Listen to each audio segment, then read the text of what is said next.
That's the story of, that's the glory of love.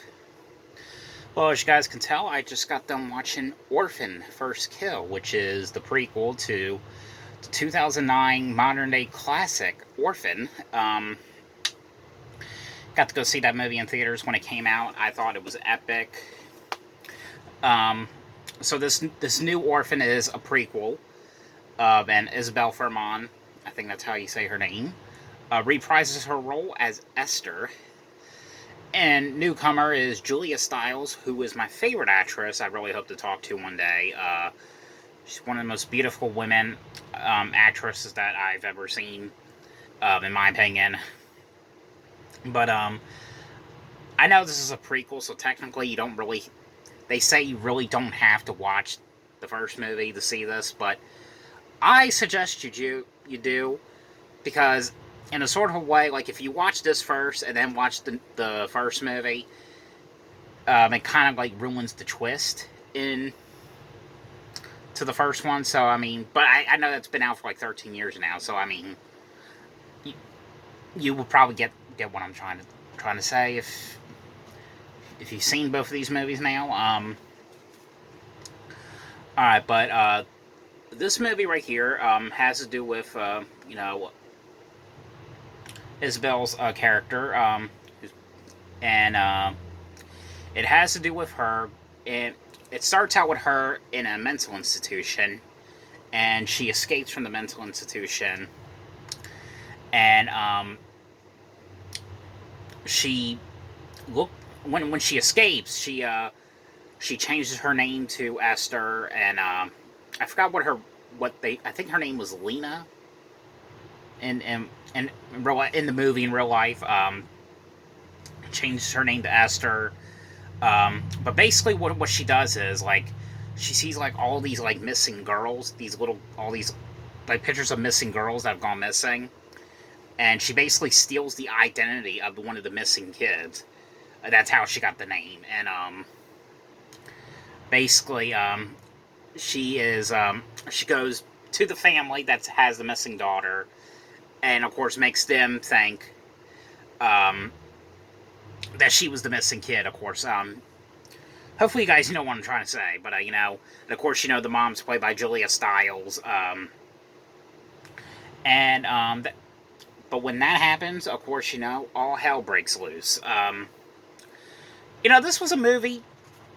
I was not highly disappointed, but a little bit disappointed. Um, the first 15 minutes of this movie was amazing.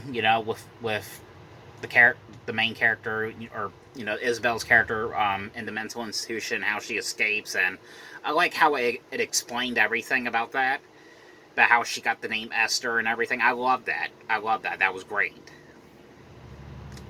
But it's probably like 55 minutes in the movie. It the movie basically turns itself around. That's how I can explain it. I don't want to say like how you just have to watch this movie to see exactly what I mean.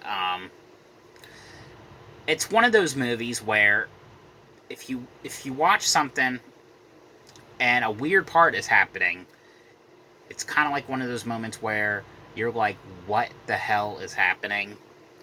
And you're just kind of like confused. It's one of those kind of movies. So if you kind of know what I'm talking, if you've seen this, if you just watched this tonight, you definitely know what I'm talking about. If you had that feeling before, you definitely know what I'm talking about, because I know I did, especially with this one. The movie's not all that terrible.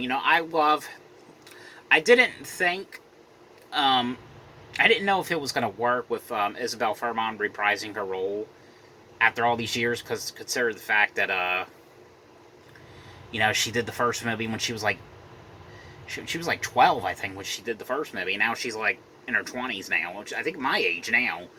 Um, so I didn't know if it was going to work, but she actually still did a pretty good job. So it actually did kind of work. I thought it worked. I